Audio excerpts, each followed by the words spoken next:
Marathon, which is back this Sunday, starting in Pietermaritzburg, and apparently it's going to be quite nippy. Finishing in Durban 12 hours later is the 98th edition of the Ultimate Human Race. Runners will be tackling the down run facing 89.98 kilometers course. Thousands more people will be cheering them from their TV sets, TV screens. I don't know. Maybe some are going to actually be present and actually watch the runners do their thing. And Professor Andre Gansvent, Director of Memo Research Institute at the University of Pretoria, will join runners from across the country. However, his reasons for running are very different from most people's driving factors. He's running with missing middle students in mind, a gap that continues to grow in the struggling economy of South Africa, and we get to find out why. Professor, good afternoon and welcome to the show. Hello, good afternoon, Bertha, and I'm very happy to be here. 89.98 kilometers course. That is what you're going to be tackling for a good cause. I must say kudos to you and congratulations to you in advance. So tell us, are you a runner by nature? Are you a runner of marathons? And what inspired this decision to run for the missing middle student cause? I'm definitely a person who runs longer distances for fun.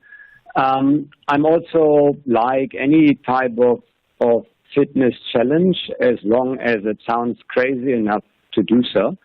And the idea to run for the missing middle students, these comrades, came to life after having a brainstorming session with one of my colleagues at the university.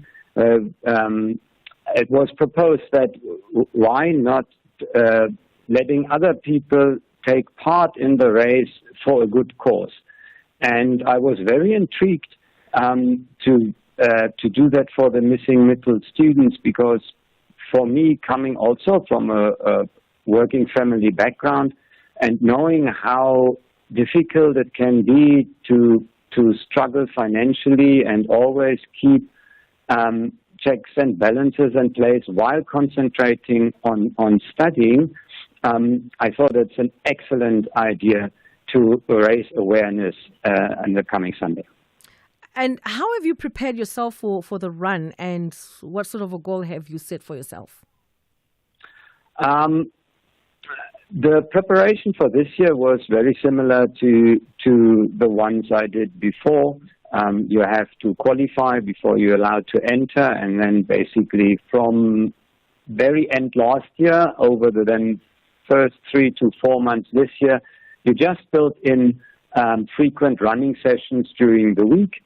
And then longer runs on the weekend. I'm an early bird, so my training usually starts at 4:15 in the morning.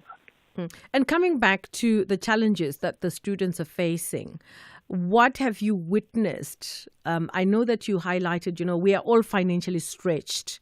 We are all going through, financial difficulties. But maybe what are the core issues, the core challenges that you've identified? I mean, tuition is one big thing.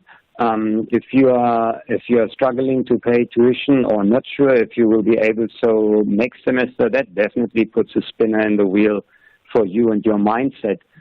But books, accommodation support, all these things which you or some actually take for granted in their daily life can be a struggle for those students, and that distracts them from their primary goal to actually focusing on study.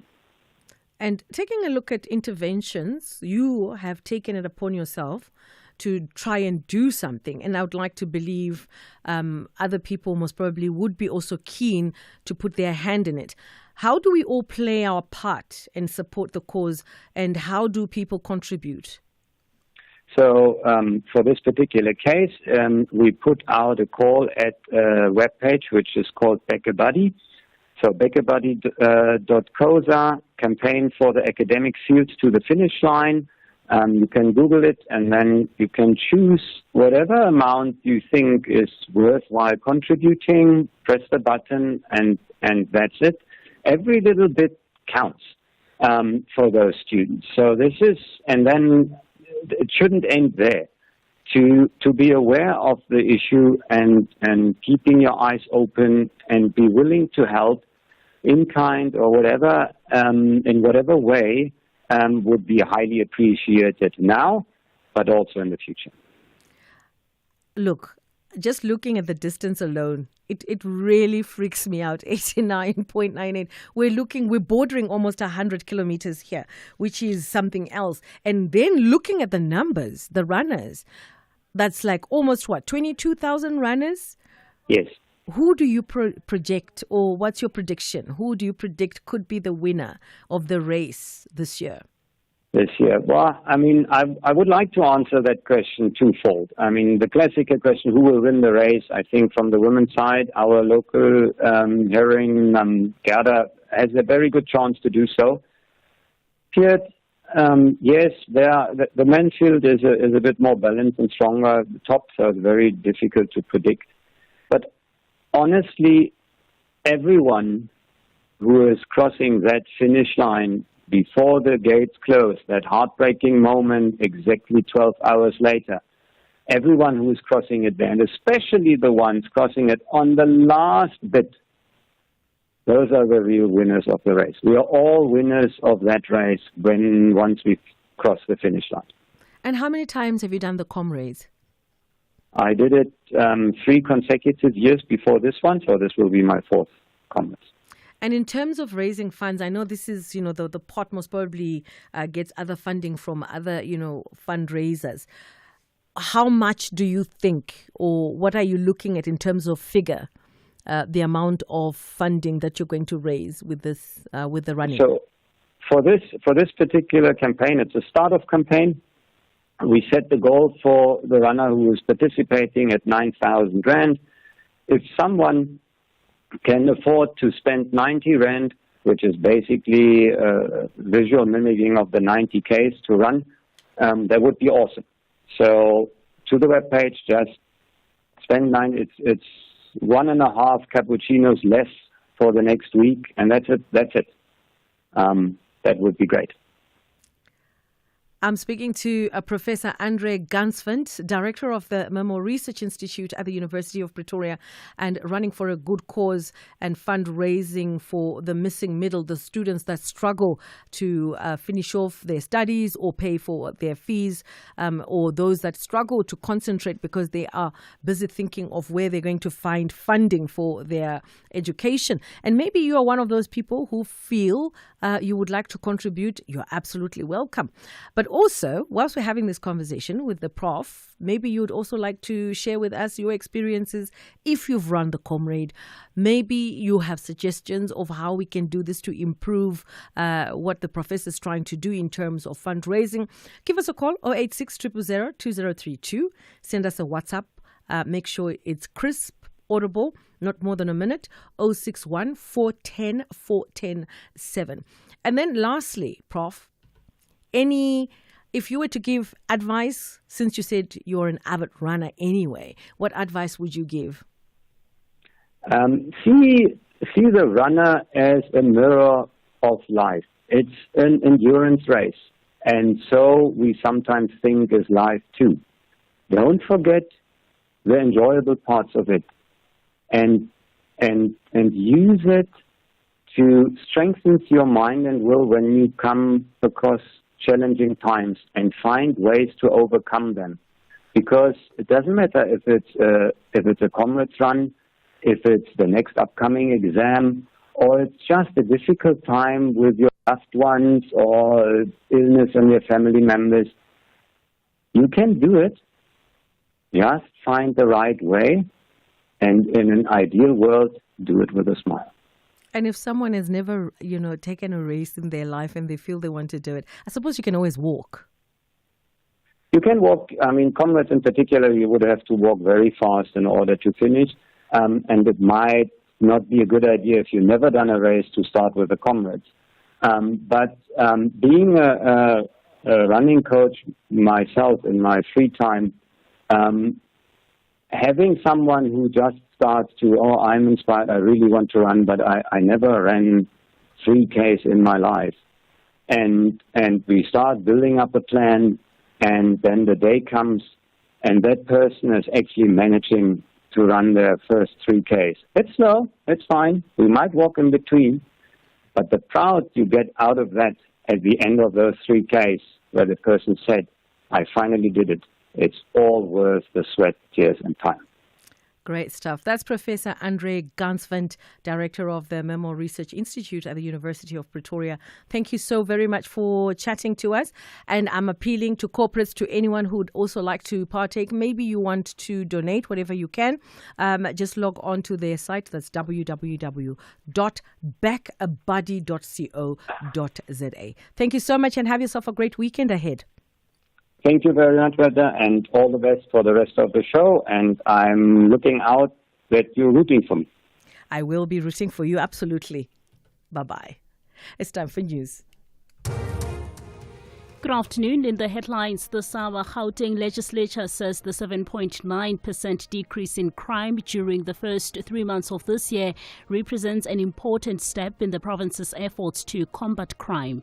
The EFF Youth Command in the Eastern Cape has written to the National Prosecuting Authority requesting it to appeal the Mthatha Magistrates Court's decision to grant bail to murder-accused Manelisi Mampane. And further afield, US President Donald Trump and his former advisor Elon Musk have sought to downplay their acrimonious public clash. I'll have details of this and other stories at 2. They say sharing is caring, but not in football. Bafana Bafana and Club M refuse to share points. They're both hunting for vital points. This is the Hollywood Bets South Africa 2025. Catch the spectacular action of Southern African football. South Africa versus Mauritius. This Tuesday, 10 June at 2:30 p.m. Streaming live on SABC Plus and SABC One. Proudly brought to you by SABC Sport. For the love of the game. It's a tough day for Mark. Tight deadlines and challenges everywhere. But Mark can rest easy, because when he bought his Hino 700 2845 truck tractor, he received a complimentary service plan covering up to 210,000 kilometers for short haul and up to 280,000 kilometers for long haul. Nice one, Mark. Visit your dealer today to find out more about this limited time offer. Hino, all the way. T's and C's apply.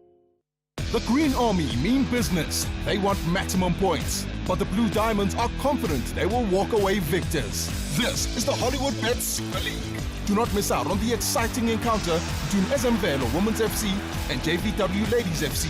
This Sunday, 8 June 2025 at 2:30 p.m. Streaming live on SABC Plus and SABC One. Proudly brought to you by SABC Sport. For the love of the game.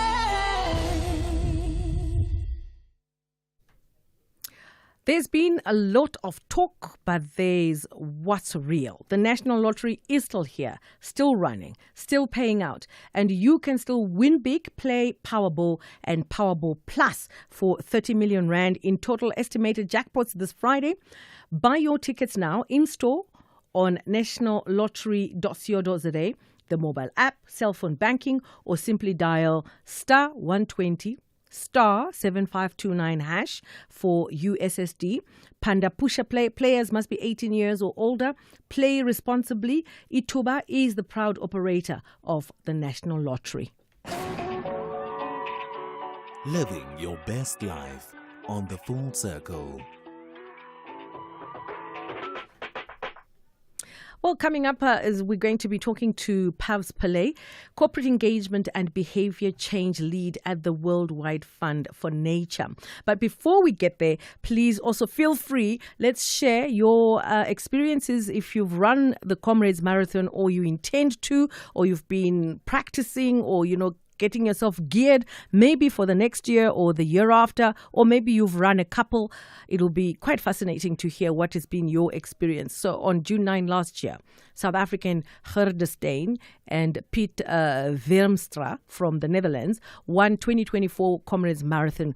Both victories were notable, made for excellent stories, and Steyn smashed her up run record while defending her 2023 down run title, also a record in the year in which she won her 5th successive Two Oceans Ultra Marathon 2 months before the Comrades. So you can only imagine, you really just have to love running.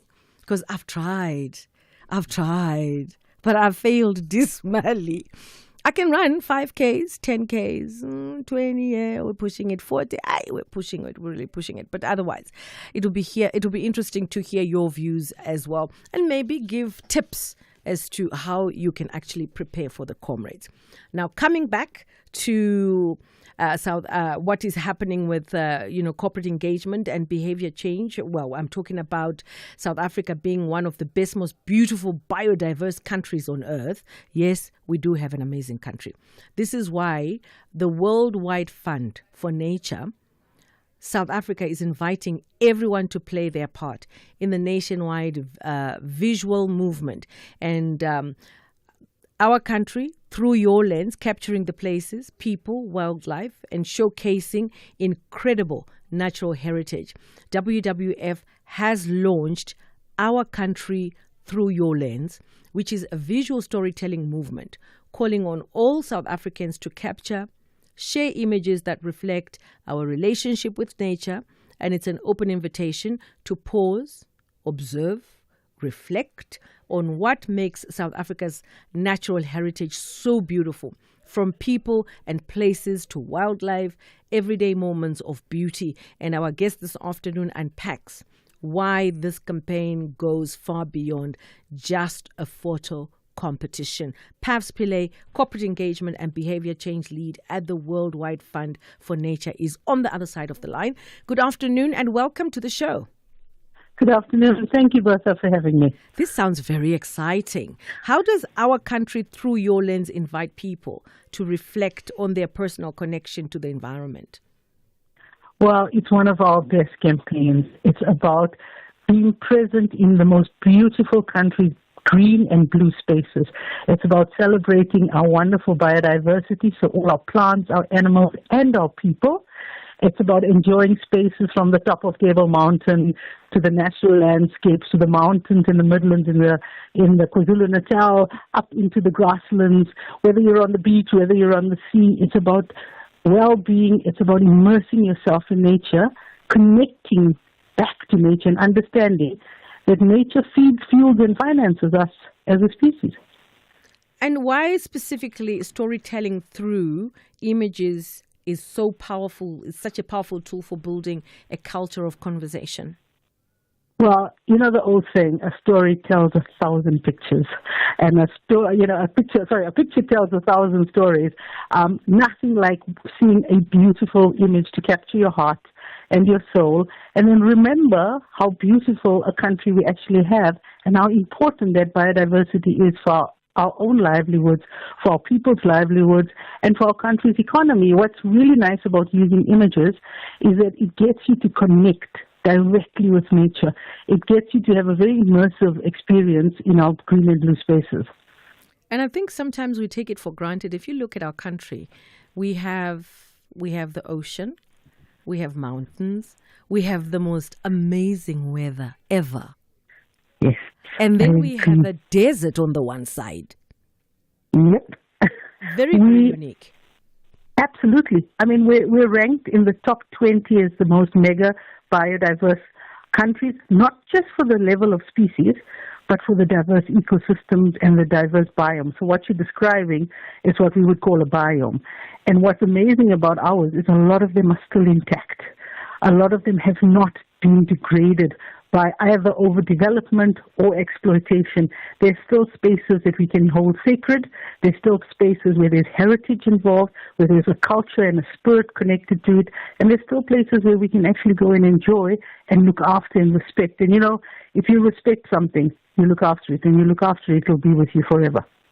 And what WWF hopes, what is it that they hope to achieve here? I mean, the hopes to shift in how we see, value the nature in our daily lives? Absolutely. So that's the start. That's just the entry. It's just about being immersed in those spaces, beginning to appreciate. It's very closely linked to our tagline called Believing Better, which is about creating a sense of hope. Once you get yourself into those spaces, you start respecting those spaces. You reflect back on your own habits. Am I using too much plastic?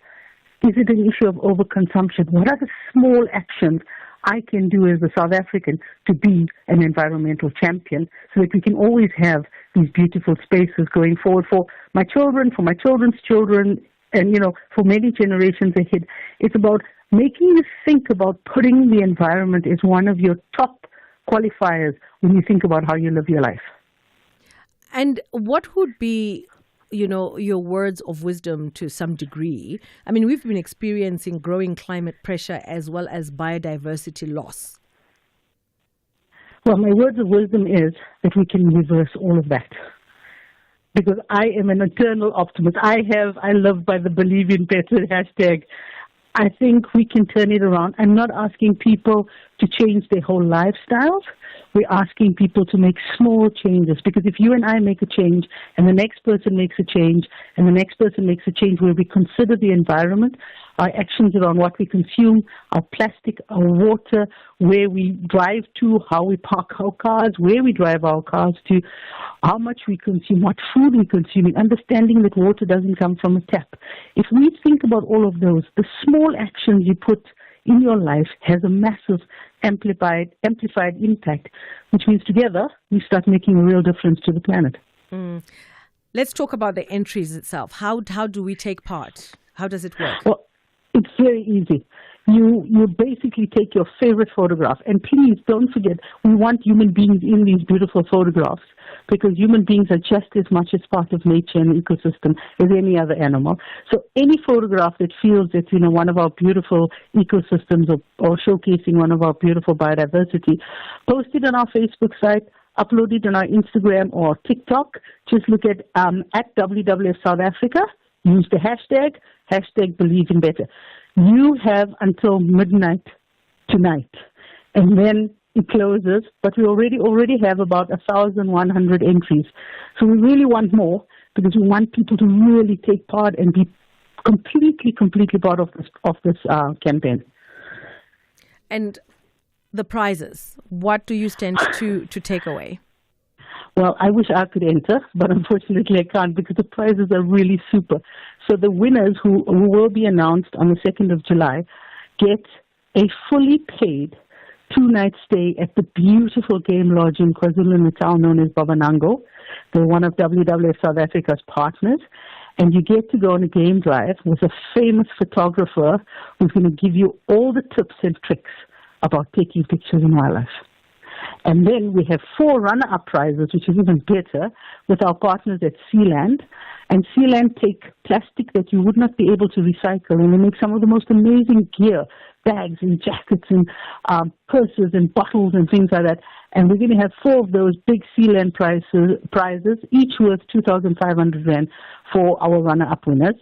And then it gets even better, Bertha, because we're going to host an exhibit both in Johannesburg and in Cape Town, showcasing these amazing photographs that people will be taking. And what is the judging process like? It's going to be hard. They've got their job cut out for them. So we've got some famous judges like Naps Mapanyani, who sits on our board, but we've also got some real experts, photography experts, people that have been part of it, and then we've got everyday WWF folk that work in our comms department. So it's a range of judges. They have a range of criteria that they've been working hard on, and these are these photographs. And take it with your cell phone. Nowadays, your cell phone is so fantastic, the camera. You can take it with your cell phone, or you can take it with a really fancy camera. It's going to be judged on uniqueness, on capturing that spirit, on holding that special place in a picture. And when you look at it, you're going to go, "That's my South Africa. That's my heritage." And do you have any age cap? No, not at all. So from the littlest one who can hold a phone to grandma, grandpa, anybody can enter the competition. And of course, you've got to be local, and it's got to be local content, which makes it even more interesting, I suppose. Absolutely. I mean, what better place to take pictures of nature than South Africa? So for more information, perhaps, where do we go? You go to our website, www.wwfsouthafrica.org.za, or you can go to our Facebook page at WWF South Africa, or our Instagram handle with the same handle, or even TikTok. Okay, so anyone who is keen, and if you're a photographer, I'm sure all of us, we've got this expert photography in us, using your phone, and these Androids have amazing cameras. Take great photos, upload, and see what happens. For all you know, this could be a new career path you could be creating for yourself. Absolutely. Pabs, thank you so much for chatting to us this afternoon. That's Pabs Pillay, Corporate Engagement and Behavior Change Lead at the Worldwide Fund for Nature. Bertha Charuma on SAFM. I could be a girl who finds herself a knight in shining armor, but my financial status is horror. I owe everywhere. Do I then sit? Do I preempt what my situation is like? I mean, is it that important that we talk about our debts? Bertha, it's really, really important, especially if you're going to go into a committed relationship where you potentially might move in together or you might get married. I think we know, and I think in a lot of ways, that financial issues are one of the biggest reasons why relationships break. Queen Malobane is our Provincial General Manager at Metropolitan. The Chill Zone with Bertha Charuma. Missed it? Find the podcast at safm.co.za. It's Roll or Be Rolled in the Tastemaster SA this Tuesday evening at 7:30 on SABC2. Elimination Week is all about pasta. After learning the art of making fresh pasta from the team at Scala in Cape Town, contestants must present their own unique spin on this Italian classic. Who will earn a spot in the next round and who's going home? Find out on the Tastemaster SA Tuesday evenings at 7:30. Repeat Wednesdays at 1 and Sundays at 4 p.m. on SABC2.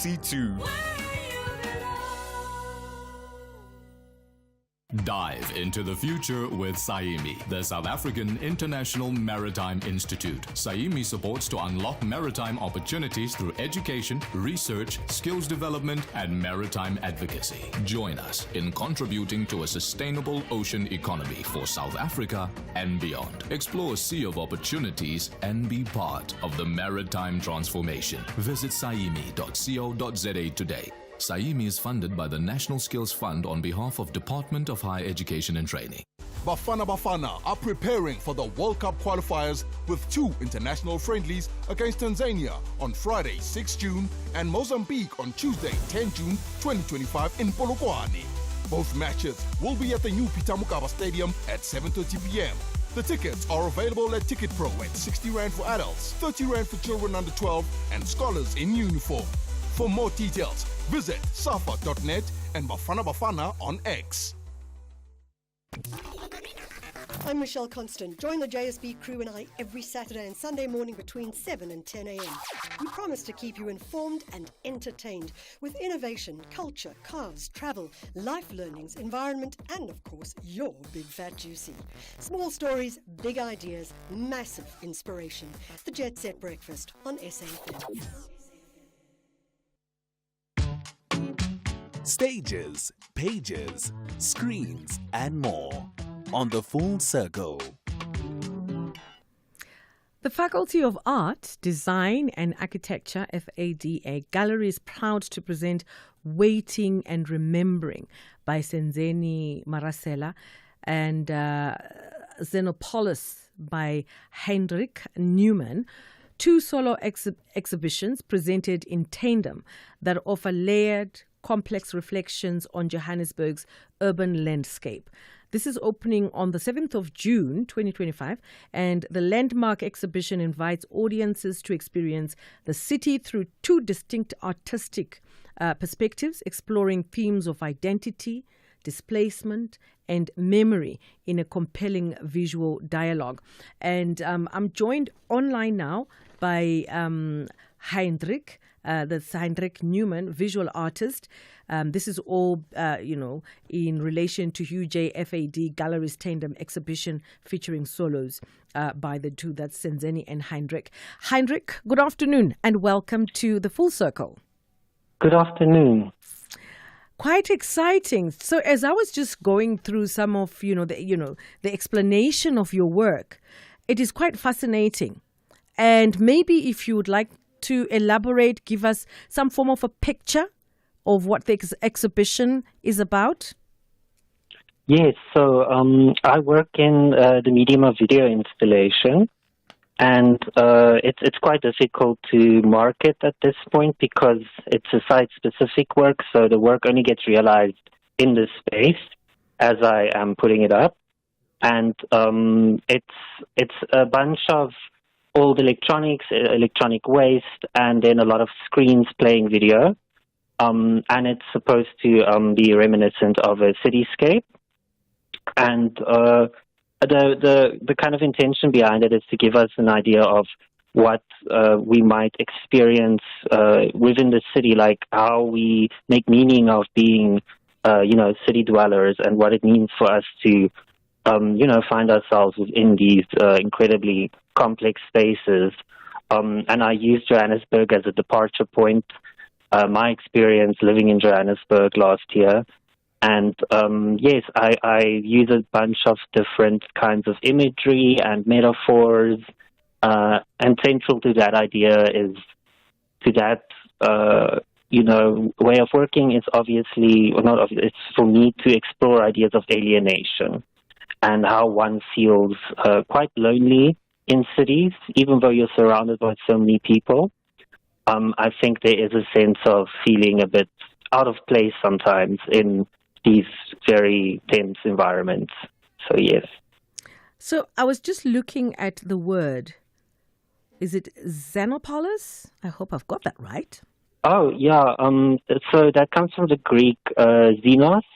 I call it Xenopolis, the name of the exhibition.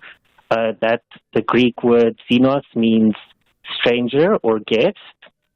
And then polis means city. So it's this idea of how, especially in a city like Johannesburg, most of us are not really born in Johannesburg. A lot of us, at least, are not born in Johannesburg. We all kind of move here. We come here for all sorts of reasons, and there is a sense, I think, of perhaps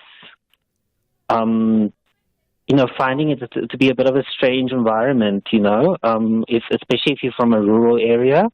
I was born in a small town in Mpumalanga, and then we moved to Cape Town as a family, and then I lived in Johannesburg, and I just thought it was very interesting to experience that kind of shift in landscape, in the social fabric of things. And yes, I think the idea with the title is just to evoke a sense of feeling a bit like alien to a space, especially a city like Johannesburg, I feel. And then words that captured me, interrogating urban chaos. And it led me to, Senzeni Marasela's work, which is also going to be, I think it's going to be almost in the same space as yours. Were you part of the decision making to say our work is somehow in synergy, or it was just, okay, Senzeni's work is here, your work is here, and why? I'm thinking maybe there was some synergy of sorts in waiting and remembering where Senzeni's work reintroduces alter ego Theodora of ongoing search for missing husband, serving as a metaphor for longing and existential displacement. Was there anything that most probably married the two, or it's totally, different? No. So what's very interesting is I think our viewpoints are quite different, at least on the surface.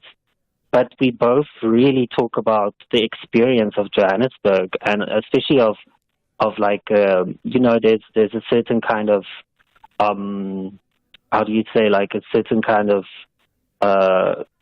way of living within a city and way of experiencing life, which I think is very different from experiencing it anywhere outside of the city.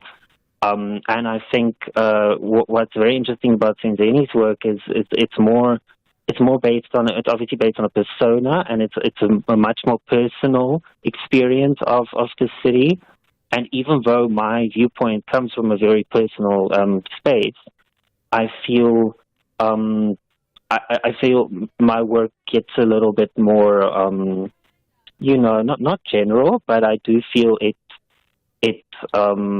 gets a bit more macro versus micro, if that makes sense, So I feel it's very interesting that it came about this way, because we do have very different ways of working as well. Like, she works, she likes using Fred especially, but what's interesting about using a lot of Fred is I use a lot of cables, and we were talking about it yesterday, how Fred is very fragile, but cabling can also be very fragile.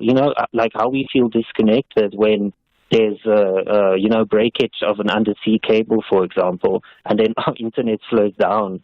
And I think it's very interesting how these things link us together, not just me and her as artists, but also how it links us as citizens of the city, and how we are so connected with each other, but it's very fragile. I think there's very fragile connections as well. So I'm very grateful to be exhibiting alongside her. She is basically exhibiting upstairs, and I'm exhibiting downstairs. So there is a separation physically, yeah. And then in terms of, when it comes to art, we all have our different interpretations. Do you have a specific, as an artist, as a curator, I'm sure you would think, okay, I think my consumers, whoever's going to consume my art, is going to visualize this and understand it and interpret it this way. Do you have maybe one particular thinking process where you're expecting us to consume your work?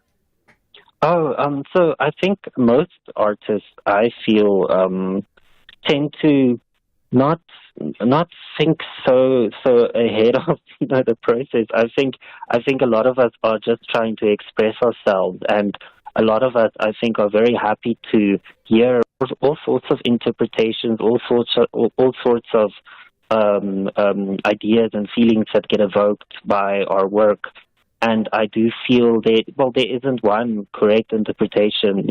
Even if I try to convey a certain idea, if someone sees something else, I think that's quite a beautiful thing, I think that's something that it's great about art, It's almost like poetry as well. There's a lot of different layers to it, and it's about evoking things more than it is about, being descriptive. And, I think there isn't any one way of looking at our work. Definitely not. Yeah. And where we find more information, if anyone would like to be to come and view your work, what is the process? So there is an RSVP link. It's on the Fada Gallery Instagram. As in the art world, we use Instagram for everything basically. So I think I can't remember the handle from the top of my head, but if you just search on Instagram Fada Gallery, that's Fada, and then Gallery, and you will find all the information there. So it's a VIP process. It's not like it's not necessarily the RSVPs. It's a yeah. Oh, okay. So you just go to the site and then you find more information there. Yes. Yeah. Great stuff. Heinrich Newman, visual artist. You know what's going on in my head right now? Just picturing your vision of Johannesburg. It makes me wonder of your vision of Cape Town. But I suppose that's a conversation for another day. If you do an exhibition, I'm sure it will be totally different. Yes. Well, I do use a lot of other visuals from other cities, but in a way to kind of relate it back to the idea of Johannesburg. So, yes. Yeah. Heinrich, thank you so much for joining us, and all the very best. I'm sure it's going to be great fun for those that are going to come through and watch your work. Thank you so much. Thank you. Have yourself a good one. That's Heinrich Newman, visual artist, UJFADA Gallery's tandem exhibition featuring solos by also Senzeni Marasela and Heinrich Newman. So make a turn and maybe you can give us some feedback of, what you take out of the work that's been curated. Across South Africa, online and on radio. SAFM, let's talk. If you're active on social media and love SAFM, we hope you'll take a moment to like or follow our SAFM page on Facebook and Twitter. These are the best places to find all the guest information, conversations, and stories you love from your favorite presenters, along with regular updates from SABC News. And don't forget, you can send your questions to feedback@safm.co.za. SAFM, leading the conversation. You are listening to The Full Circle. And just before we get to the second hour, if you've just tuned in, yes, it is the Full Circle on SAFM. I'm in for Bridget Masinga. Our first conversation was to Professor Andre Gansvant, Director of the Mammal Research Institute at the University of Pretoria. And the professor is going to be running the Comrades Marathon this Sunday to raise funds for the missing middle students. And also we spoke to Pavs Pillay, Corporate Engagement and Behavior Change Lead at the Worldwide Fund for Nature. Photo movement sparks national conversation. And I've just been speaking to Heinrich Newman, visual artist, and talking about UJFAD, a gallery's tandem exhibition featuring solos by Senzeni Marasela and Heinrich Newman. In the second hour, looking forward to speaking about the democratization of the arts, making it accessible and relatable to all.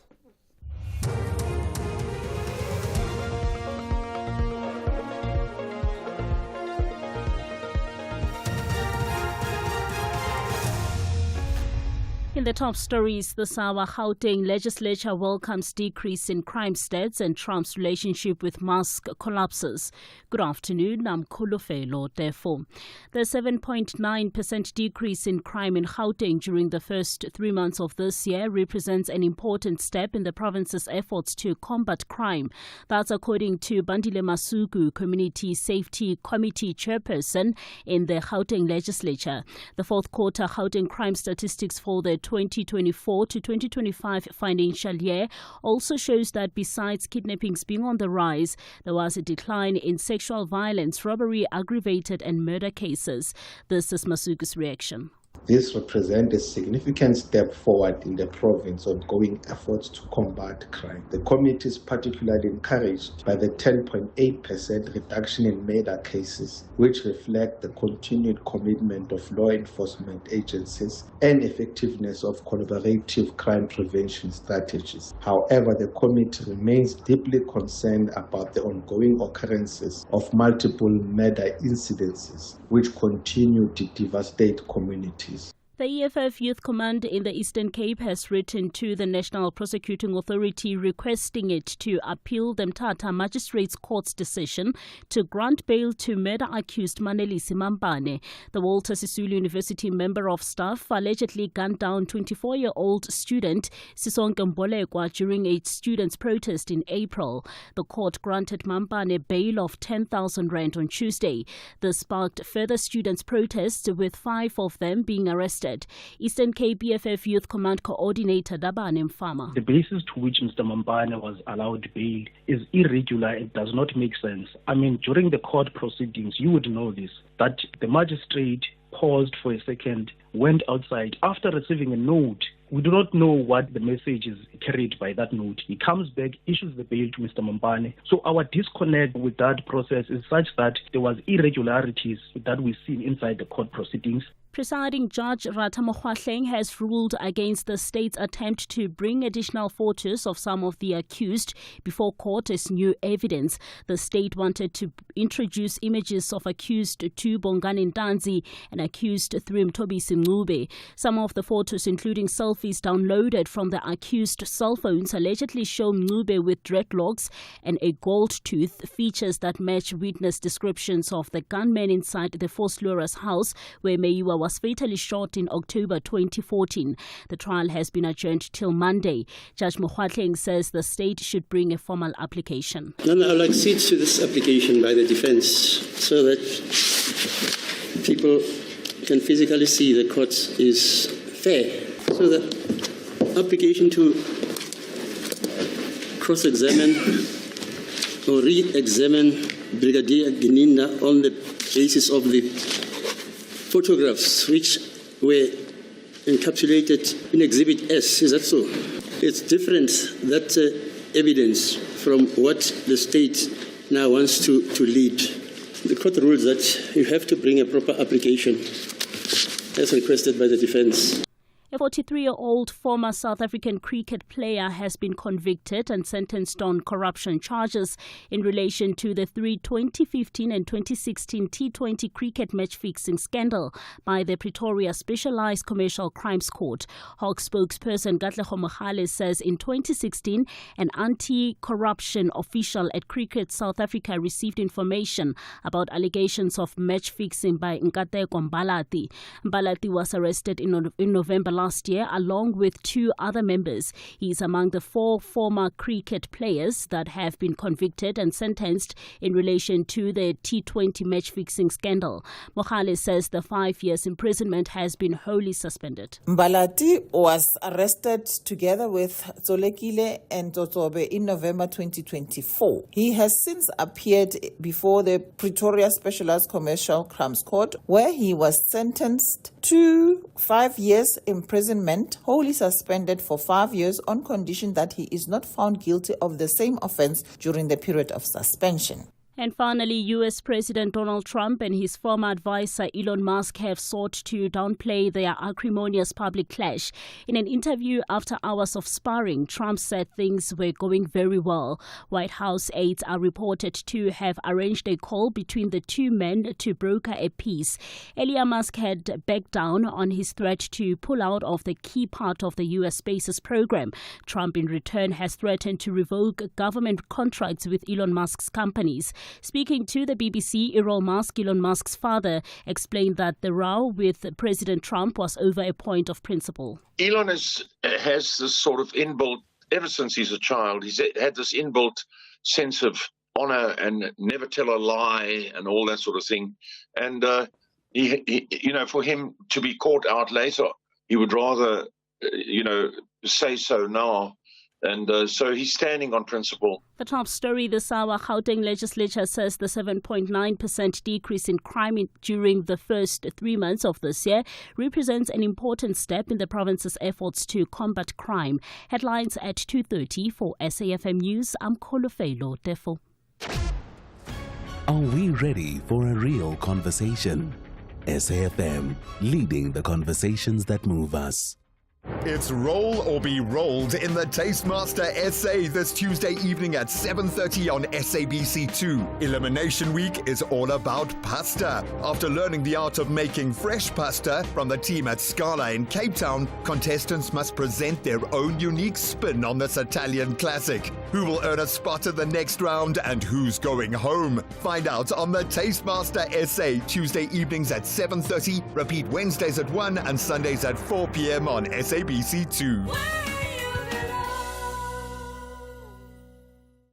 It's a game of 2 halves represented by 2 national flags, and both nations are chasing victory to bring joy to their citizens. This is more than just an international friendly. It is the Southern African Derby. Mzansi's Bafana Bafana face the Mambas of Mars. Catch the incredible action of African football. South Africa versus Mozambique on Tuesday, 10 June at 7 p.m. Streaming live on SABC Plus and S3. Proudly brought to you by SABC Sport. For the love of the game.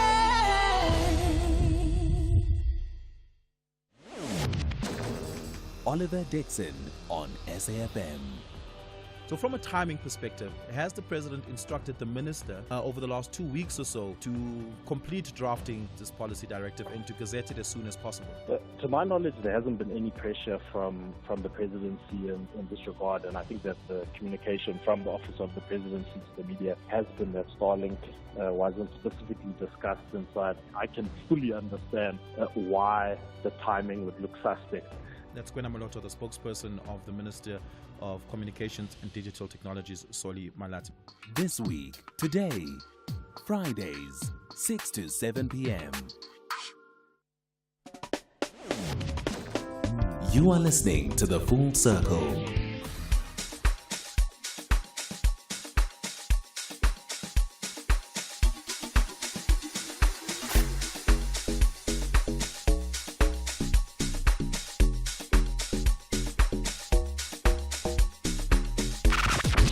Bertha Charuma on SAFM.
Kelvin Momo. Waze wamuhle. When somebody tells you you're that gorgeous, I suppose, yeah, then it means you are beautiful. the democratization of the arts, making it accessible and relatable to all. So Standard Bank has launched the Standard Bank Art Lab, a new visual arts space located at Nelson Mandela Square in Sandton City. And the Art Lab is positioned as a space for collaboration, experimentation and creativity. While the Standard Bank Art Lab is located within Commercial District, it invites unexpected intersections where art meets fashion, where music and movement collide, and where analog craft exists alongside digital storytelling. And in this hybrid space, new audiences, spontaneous encounters, and moments of resonance take place. And the Standard Bank Art Lab is a space that values curiosity over convention and community over exclusivity, a space where legacy meets possibility. And to help us really understand and paint a picture of what we're talking about, I've got Dr. Same Mdluli, Standard Bank Gallery Curator and Manager. Good to have you on the show. Thank you for having me. This sounds very complex. Yeah, no, I mean, I think it's quite exciting because for people that have been following the Standard Bank Arts in particular, you would know that, Standard Bank has been championing the arts for over 40 years. And so the space is kind of a continuation of that legacy. The gallery in town that was built in 1990, it's an extension of this, an expansion of this, so to speak. But also, more importantly, I think it is a way in which Standard Bank is signaling how it would like to show up in the future, particularly in relation to visual arts. Okay. So when somebody hears democratization of the arts, some will most probably will paint a specific picture. Yeah. What is the expectation here? I think it's more of accessibility. I think the word democratization, yes, it kind of suggests that it's broader. But for me, it speaks more directly to accessibility. And so the location was important and considered around that, of how are we going to create or at least build new audiences. And what better place than a retail space where people kind of come there for, whether they are there for entertainment, for lunch or shopping, but that then incidentally they're able to walk into a space and discover a whole new world of art. I suppose for visibility purposes, it works. Is it something, I know that this was done intentionally to put it in a retail space with a hope that if it's a Bertha, a Tsepo will walk in and their eye will be caught by this beautiful art. It was also partly, mainly also driven by the fact that Nelson Mandela Square is managed by Liberty 2 Degree, which is a part of Standard Bank Group. And so it was important also to have the synergy between these two entities. But I think what is intriguing, or at least kind of resonating for an entity like Liberty, is that malls are no longer, transactional spaces. People go there now for experience. They want to, they'll go and buy something or purchase something, but essentially, they also want to enjoy their shopping experience. And so I think post-COVID, we know that malls are kind of picking up as these lifestyle centers. And it was fitting for us to consider this space as that as well. And then taking a look at, I know accessibility, definitely, that is so definite. If someone is coming to shop or coming for whatever, they are bound to interact with the art. Exclusivity. Yeah. How does it work? Well, I mean, it is going to be a space that we use primarily also for client engagement. We're hoping to host private dinners. We're hoping to host masterclasses for art students or even, collectors or people who are interested in knowing about art. But then there's also this aspect of the mall itself, of how do you bring people in, that you can't just rely on it being incidental. And I think a big part of that is going to have to be with speaking in the language of the retail space to ensure that we then, draw people to be curious enough to want to come and see what the space is about. I'm speaking to Dr. Samim Dluli, Standard Bank Gallery Curator and Manager. Fascinating way of showcasing some fantastic art, the democratization of the arts, making it accessible. So maybe you are in a retail space or within the Nelson Mandela Square. Nelson Mandela Square. You could just be bumping into something maybe you've been looking forward to seeing, or something you've been looking for and thinking, where do I find it? And it may just trigger the direction in which to take. So something fascinating. But whilst we're at it, we're just going to take a small break. And when we come back, we continue with the conversation. But before we do that, we've got something exciting that's coming up. So listen to this. SAFM is inviting young people between the ages of 18 to 35 to take over the airwaves this youth month. All you have to do is send a WhatsApp voice note, text to 061 410 4107. That's 061 410 4107, or email info@safm.co.za, and the show you would like to co-host, telling us what youth-focused issues the G20 should incorporate ahead of the summit, and we could be calling you. Terms and conditions do apply, and do remember entries close on Wednesday, the 11th of June 2025. So do it pronto. 13 Southern African nations and North African guests, Morocco, will battle it out for the ultimate glory in the Hollywood Bets COSAFA Cup 2025 in Mangaung, Bloemfontein. Catch the beautiful game on SABC Plus, SABC Sport on DTT Channel 4 and SABC 1 from 4 to 15 June. Stay tuned to SABC Sport. For the love of the game. Bafana are preparing for the World Cup qualifiers with 2 international friendlies against Tanzania on Friday, 6 June, and Mozambique on Tuesday, 10 June 2025 in Polokwane. Both matches will be at the new Peter Mokaba Stadium at 7:30 p.m. The tickets are available at Ticket Pro at 60 Rand for adults, 30 Rand for children under 12, and scholars in uniform. For more details, visit safa.net and Bafana on X. The National Pulse, weekdays, 3 to 6 p.m. What percentage of these schools, these initiation schools, are effectively illegal or illegitimate and they needed to be shut down? What would you think? My brother, you cannot have a percentage because some will be opening for the first time as we are going to the winter season. That is why we say a school that will not have been registered will not be allowed to operate. The Minister of Cooperative Governance and Traditional Affairs, Velinkosi Tlabisa. Ashraf Gada on SAFM. Find the podcast at safm.co.za. You are listening to The Full Circle. Standard Bank has launched the Standard Bank Art Lab, new visual art space located at Nelson Mandela Square in Sandton City. And I am speaking to Dr. Samim Dluli, Standard Bank Gallery Curator and Manager. Welcome back.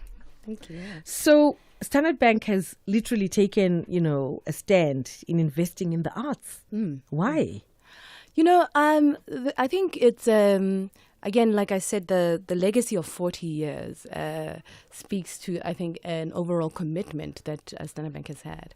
But beyond that, I think it's also about the bank being an African bank and being invested in promoting, but also driving the growth of the economic, the creative economy, so to speak. And you do that in tangible ways. It can't just be a one-off event. The gallery in town, for example, was established in 1990, over 30 years. The Arts Festival, National Arts Festival, Standard Bank has been supporting that and championing it for over 40 years. Joy of Jazz, 25 years. So these are tangible, I think, examples of how the bank doesn't just throw money at these events, but are actually actively growing the creative economy as well.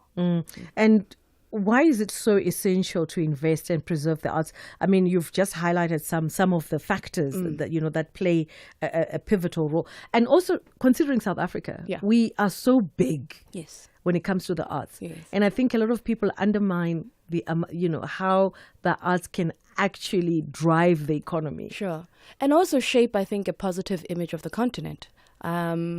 we know that there are amazing creative people that come from the continent.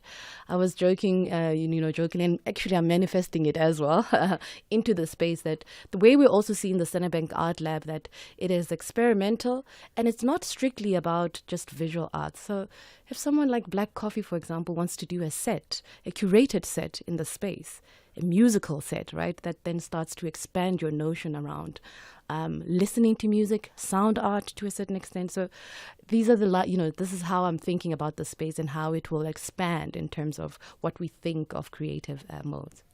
And looking at the way how the art meets fashion, music, movement collide, one would say that's a whole lot. Yes. How do you segment? How do you separate? How do you merge everything into something that is in unison? Yeah. So for me, I think that it will be important to think about it in a collaborative sense. So what are the projects that will resonate with people that speak about, meaningful partnership and meaningful collaborations? And so, that I think that's going to be an important part of how we make it accessible, but also relatable to people. And then government, I know. Everybody will, when we talk about the government, it's like, okay, fine. Not so exciting. But there could be some excitement there. How do you expect the government policies to support the arts? Yeah. Well, I can't really speak about, government. I don't work there. But I can speak about how I think supporting the arts has to be a collective effort, that everyone has to come to the party and not just the private sector. And so we're hoping that this will encourage much more people to become patrons of the art, not just, South Africa, but patrons of the art in Africa. Yeah. And then the role of government and corporates? Yeah, I think come to the party and not just expect the private sector to carry all the costs or the financial kind of burden, but everyone has to be equally invested in growing the arts.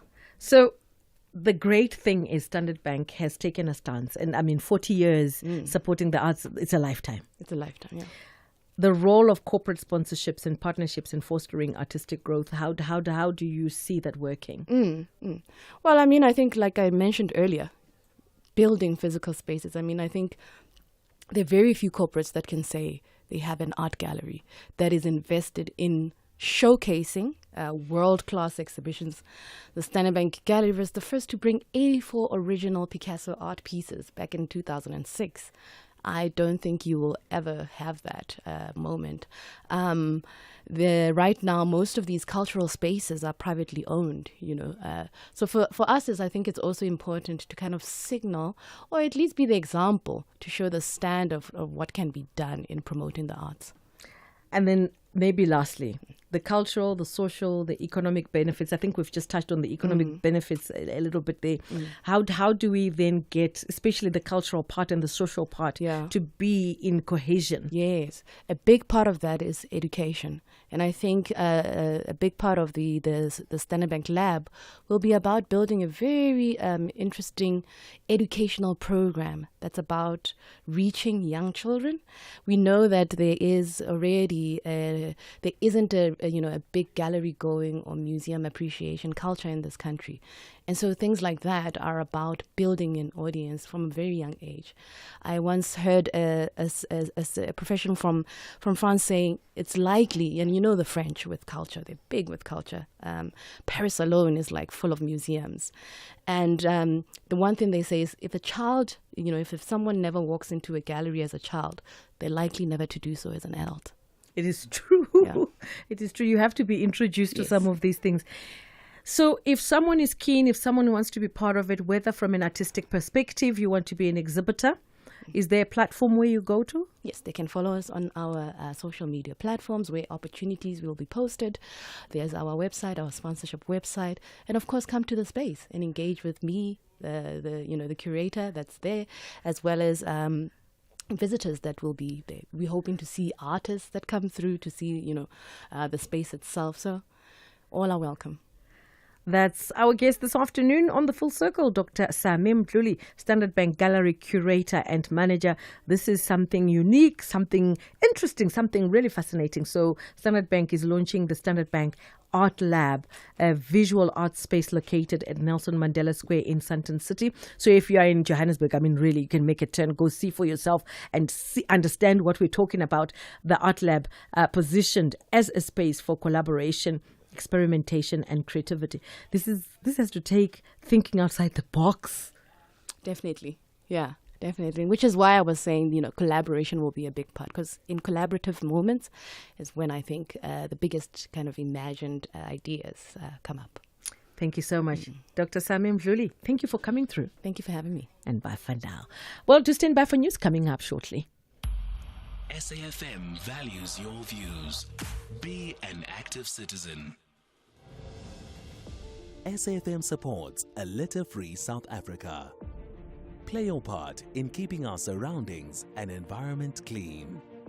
SAFM, leading the conversation.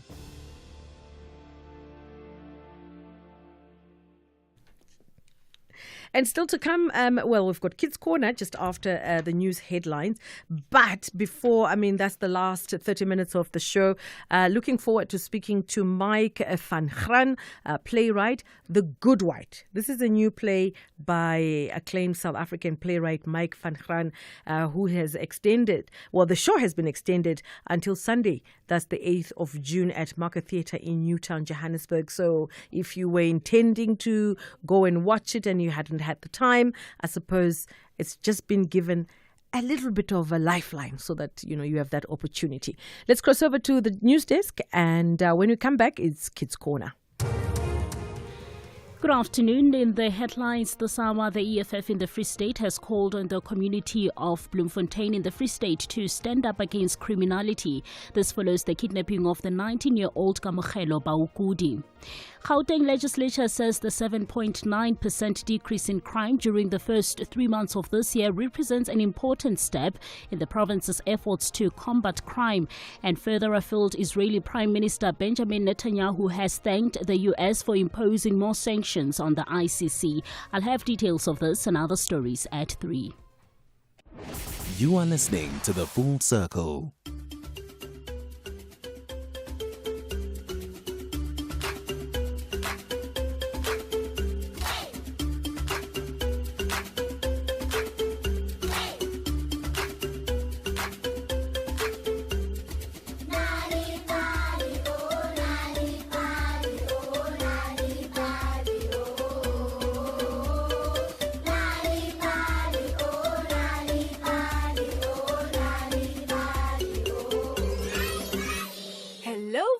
And welcome to Nali Bali.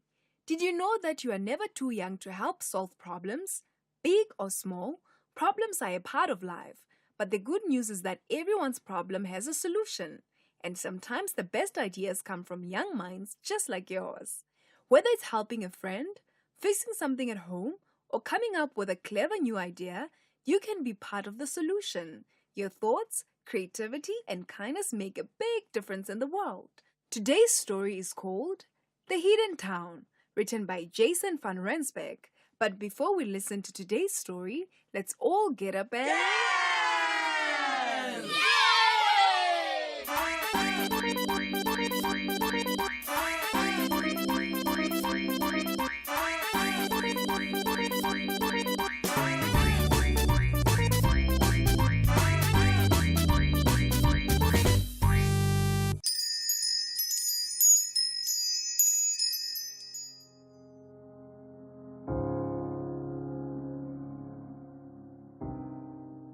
Kokip grew up in a quiet, peaceful village hidden between the Simeon Mountains of the Ethiopian highlands. His people had escaped there when the surrounding lands had been torn apart by war.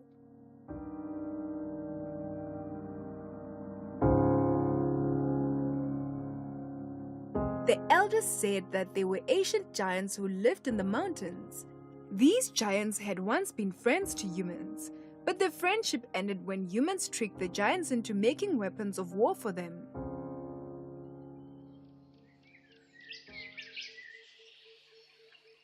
The elders knew that the warlords and their armies would never enter the mountains where the giants lived, so they led their people through the mountain passes until they found a deep valley. The mountains that surrounded the valley were so high they seemed to touch the stars. There, Kokeb's people began to build a new life in the safety of the mountain's shadows.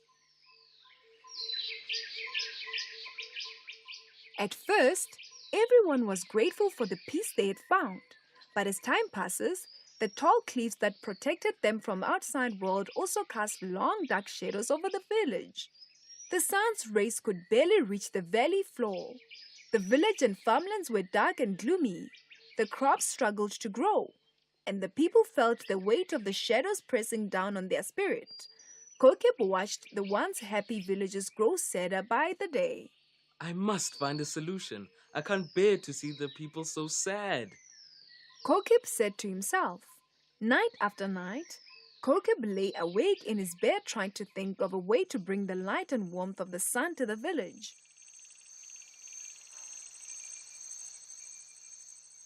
How long would it take to chop down the mountain peaks? How long would it take to move our homes and farms to the top of the mountains? Kokeb whispered to the night. During the day, Kokeb spent hours drawing up plans for the valley, the mountains, and the sun. Surely one of his plans would be the perfect solution. Then that night, Kokeb had a dream in which he saw the valley filled with sunlight. He woke up with a start and rushed to draw the plan he had seen in his dreams. The next morning, he went to the elders. Respected leaders, he said, bowing before the elders. Thank you for giving me the opportunity to speak to you. I would like to show you my plan to bring sunlight to our village and farmlands. Kokeb and the elders spoke until at last it was decided that Kokeb would go to the mountain's giants to ask for their help. Please be careful, my son.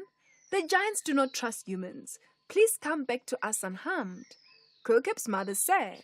I will do my best, and I'm sure the giants will help us when they see the plans I've drawn up. Promised Kokeb. He slung the leather bag with his drawings over his shoulder and set off. He climbed the steep mountain paths that led to the cave where the giants lived. The higher he climbed, the colder the air became, but Kokeb kept going.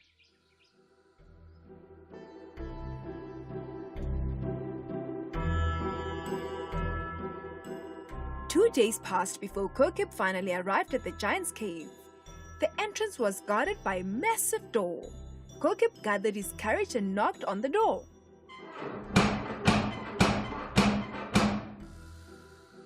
The door opened slowly, and a giant's voice boomed from within. Who dares to disturb me? Have humans not caused enough trouble? Kokeb's heart was pounding. Great giant of the mountain, I am Kokeb from the valley below. We have escaped the horrors of war and sought refuge in your mountains. But the cliffs are so high that they cast shadows that leave our valley in darkness. I've come to ask for your help to bring sunlight to our village. He said. The giant stepped out of the cage. His eyes glowed like embers as they looked at Kokeb suspiciously.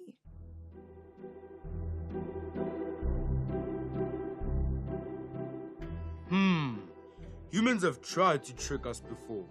They asked for our help to make tools, but then they use them as weapons of war. Why should I trust you? The giant rumbled. Kokeb knelt down at the entrance to the cave, opened his bag and pulled out his drawings. Carefully he explained what he wanted to do and how the great giants could help to make the plan succeed. The giants nodded slowly. You see, these things we enjoy making, young Kokeb. He said. We like making tools that build up the world, but do not destroy it. Soon, Kokeb and the giants got to work forging a great silver shield. The mountains and valley rang with the sound of the giants' hammers. After many days of endless work, the silver shield was finally done.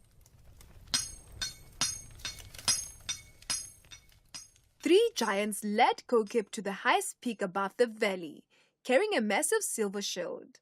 They placed the shield at an angle on top of the peak so that it could catch the sun's rays and reflect them into the valley below.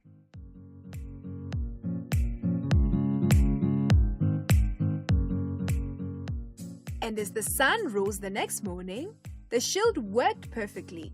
It captured the sun's light and reflected it down into the valley. The shadows melted away, and the valley was bathed in the bright light of the sun. Soon the crops began to grow strong, and the people's spirits lifted. They sang songs of joy and gratitude, celebrating Kokeb's bravery and the mountain's giant's gift.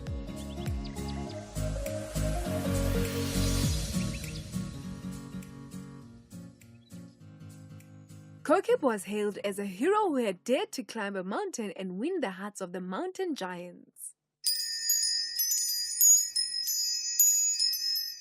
And so we come to the end of another Nali Valley story time. Today's story was called The Hidden Town, written by Jason van Rensberg. Did you know that reading and telling stories to children at home can help them do better at school? If you want free stories to read to your children or for your children to enjoy on their own, visit the Nali Bali website www.nalibali.org or Mobi site www.nalibali.mobi. You will find stories in 11 South African languages, as well as tips for reading and sharing stories with your children to grow their potential. Also look out for the bilingual Nali Bali Reading for Enjoyment supplement with great children's stories and activities, available in newspapers. Nali Bali, it starts with a story.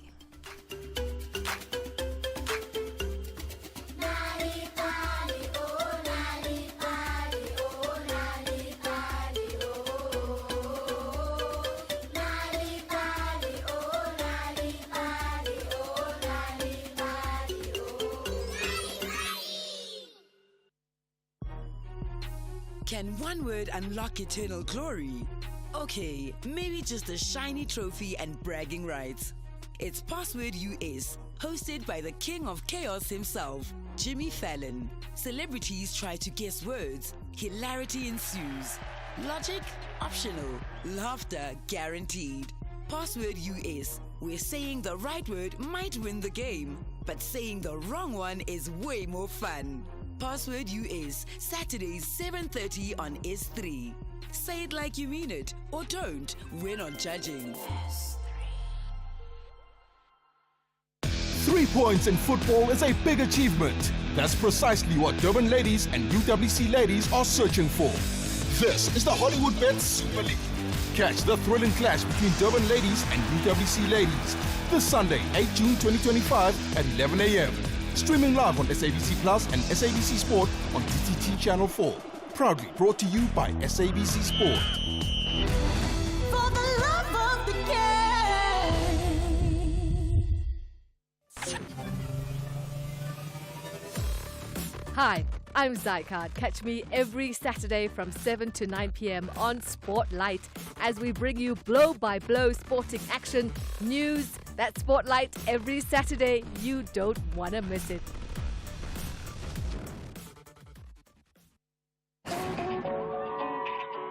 Living your best life on the Full Circle. Well, coming up next, The Good White confronts South Africa's non-racial project. The Good White is a new play by acclaimed South African playwright Mike van Graan. What a legend. So the story is set in 2016, during the height of hashtag FeesMust4 protests, a time when South African students were demanding free, decolonized education while the country was reeling from political scandals and corruption. And the play brings together 4 sharply drawn characters portrayed by an all-star cast: Russell Savadia, Renate Sturman, Vusi Kunene, and Shonisani Masuta. Now, as the characters navigate a volatile social and political landscape, they are each pushed to re-examine what it means to live in South African society, still healing from its divided past. But the beauty of this, I'm going to actually be talking to the playwright. That's Mike van Graan, who is joining us on the line. And the show has been extended to show until Sunday. That's June 8th at the Market Theatre in Newtown in Johannesburg. So if you were, thinking about it or you thought you had missed it, this is an opportunity to then make a turn and go and watch it. Mike, good to have you on the show. Yeah, Bertha, thank you so much for having me. Thank you for making time. So take us through the setting of this play. The character at the center of it is Professor Simon Whitehead. Yes. I've been very concerned about where we are as a country 25, 30 years into how those of us who were part of the whole anti-apartheid struggle we spoke about forward to a democratic, non-sexist, non-racial South Africa. So I think I've been quite concerned about where we are with regard to the non-racial project. Have we really achieved a sense of non-racism and a practice of that? And, there's been all this talk about the Rainbow Nation and the like. And in many ways, my view is that we haven't really achieved that. I mean, the vast majority of people are not really part of that concept of the Rainbow Nation. If anything, it's those of us who are from the middle classes, who have jobs, who, have disposable income, have a particular level of education, can speak English in a particular way. We may be very much part of the so-called Rainbow Nation, but the overwhelming majority of people aren't. So this particular piece kind of interrogates that to some extent, and the Fees Must Fall campaign provides a bit of a backdrop against which I'm able to do that. So the four characters are, as you say, Professor Simon Whitehead, who is a very senior academic, but also part of the management at the university. His lover is probably 11, 12 years younger than him, very ambitious within the university, also an academic, Dr. Angela Witten, and she would have been classified coloured in the whole South Africa. Their very good friend is one of the few black professors in the university, but he happens to hail from Zimbabwe. So, also kind of like interrogating the Afrophobic themes that we are confronting in our country. And then the young student, the leader of the student campaign, who is part of the cast of four, played by a brilliant Sholisani Masuta. She happens to be the daughter of the domestic worker of Professor Simon Whitehead, and he has facilitated her coming to university through having paid for her private school education, getting bursaries for her to come to university and the like. And these four characters create the context for quite a combustible, testing of the themes both of Fees Must Fall as well as the non-racial project in the context of contemporary South Africa.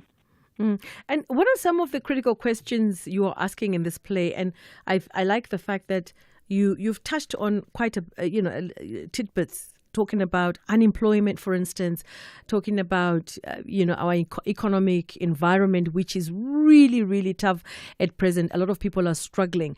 Maybe if you could just drop a few more, if there are some of the issues that you highlight.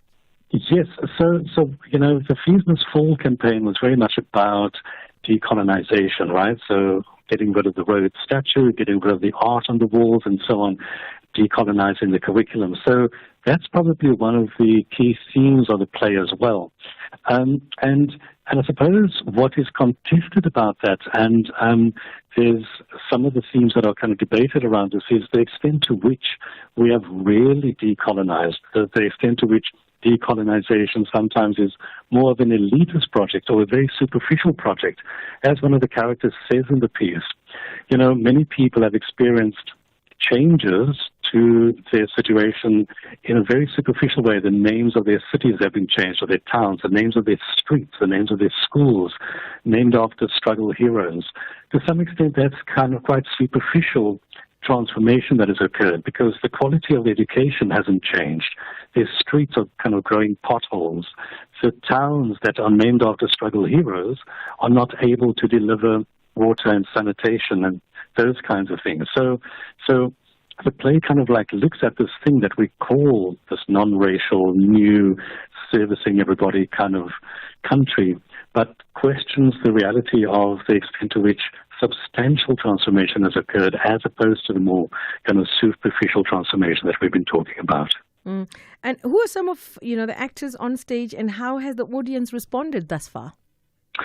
Yeah, that's going to be very interesting, Bertha. So, as you said, Russell Savadia, he plays the role of Professor Whitehead, and he's a very accomplished television actor, as is Vusi Kunene.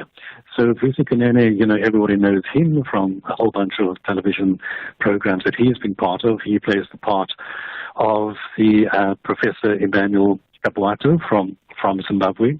Renata Stierman, she's Dr. Angela Whittam, and then Shonisani Masuta, a real great young talent. She plays the part of a student. And what has been very interesting about the Market Theatre audiences, and obviously I'm based in Cape Town, so coming to Johannesburg and having seen a few performances with a Market Theatre cast, it's been phenomenal to actually experience it, because people become so involved, giving the characters advice, at some point kind of clicking their fingers in support of what a particular character says, and 5 minutes later is like really angry with the character for having done something that they don't particularly like. So it's kind of been, the fact that it's been extended, I think, is indicative of the extent to which audiences have come to see the piece and how it's kind of been resonating with Johannesburg audiences. They're quite diverse audiences as well, white, black, young, old. People have come to see it, and everyone has found something that has kind of resonated with them. I'm just going to take a small break, and when we come back, sure, I'm looking at the title. Right? I'm looking at the title, Sure. The Good White. So anyone can have any image or any vision or any interpretation, and maybe you'll be able to tell me something else. But hold the thought. When we come back, we'll continue with the conversation. I'm speaking to Mike van Graan, playwright, The Good White, which is showing up to Sunday, June 8th at the Market Theatre in Newtown in Johannesburg. Planet Earth, third planet from the sun. A cool place within the solar system where you can pause and take a deep breath without your lungs exploding. Home to an amazing array of wildlife and amazing landscapes that will leave you breathless either through wonder or fear. For humans, it's a place they call home, the only one that they have now. Team Surai follows a dedicated group of individuals dedicated to protecting the planet. Their mission: to encourage viewers to take concrete steps to protect the Earth. Catch Team Surai Thursdays at 6 p.m. S3, open up. The Green Army mean business. They want maximum points. But the Blue Diamonds are confident they will walk away victors. This is the Hollywood Bet Super League. Do not miss out on the exciting encounter between SMVelo Women's FC and JVW Ladies FC. This Sunday, 8 June 2025 at 2:30 p.m. Streaming live on SABC Plus and SABC One. Proudly brought to you by SABC Sport. For the love of the game. Every person, no matter who you are, what music you're inclined to listen to, and what you do with your weekends, you need a weekend playlist.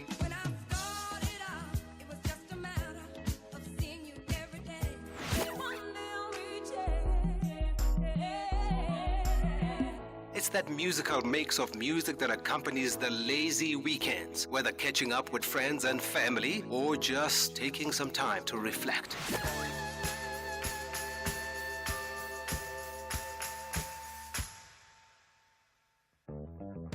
Tune in to The Soundtrack of Your Life with me, Ernest Pillay, Saturdays and Sundays, 1 to 4 on SAFM. You are listening to The Full Circle. And we're talking about The Good White, a new play by our guest, Mike van Graan, who is the playwright. Mike, welcome back. Thank you very much. So I was talking about the title, The Good White. So when somebody sees this, it's almost like you take two. Maybe that's just my mind. It could be just my brain here. No, absolutely. I think that it's a title that's deliberately provocative. I mean, given our particular context, when I mention to people that I'm writing a play called The Good White, the responses kind of range from "Really, are there some?" to "Oh, really?" And so in many ways, the piece is a genuflection to a television program that some of us might have seen in some years ago called The Good White. The Good Wife. It was a legal program on television. So there was that. But also, in the context of the play, here's a professor who actually is quite sympathetic to the students and what it is that they are demanding.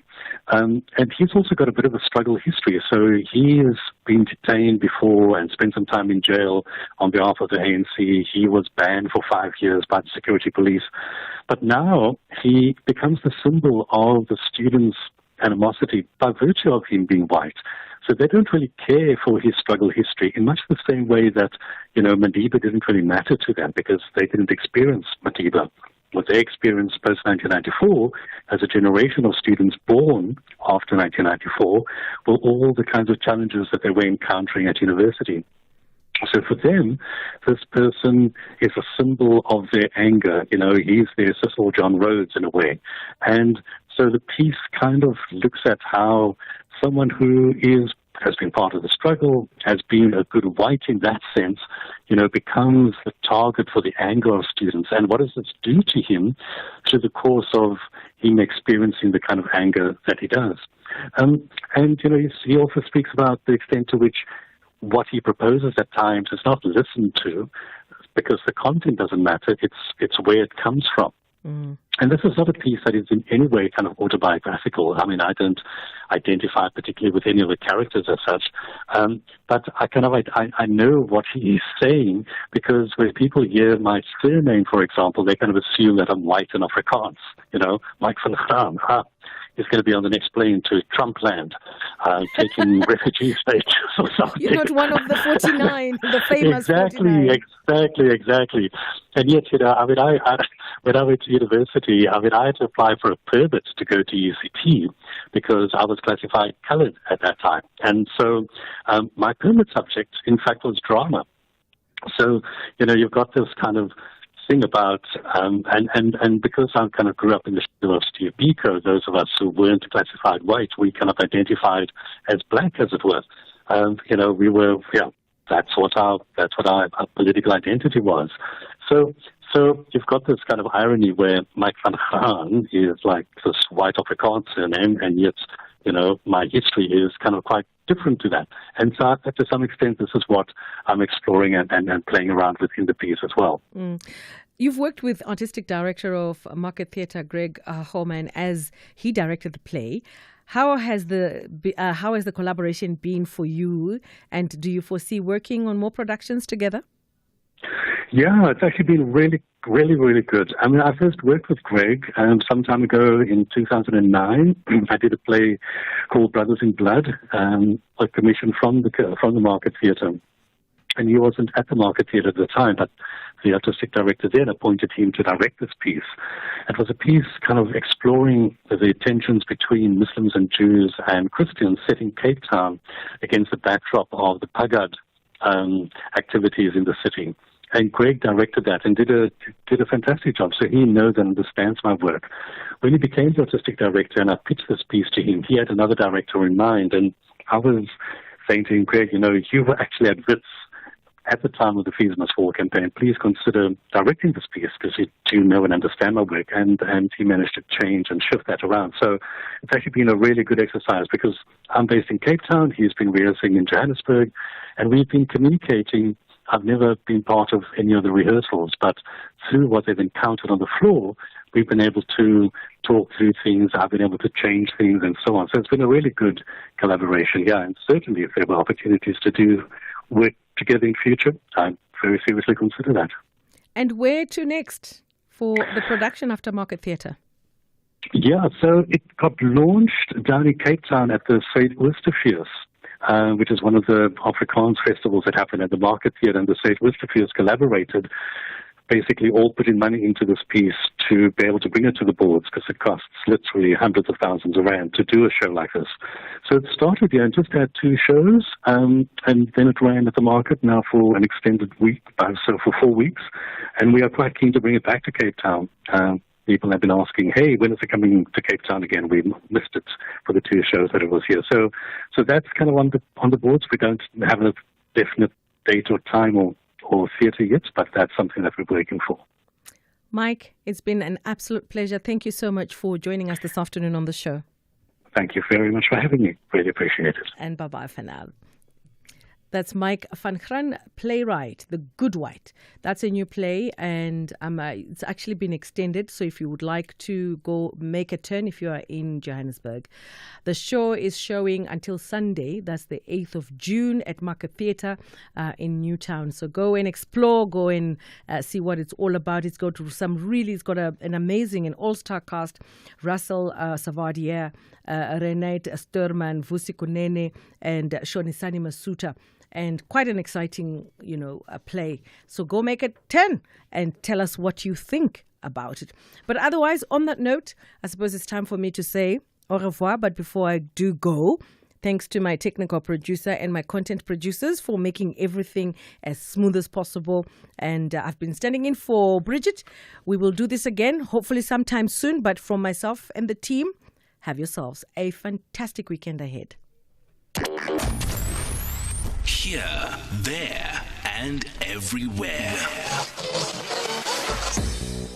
SAFM 104.4 FM in Hermanus.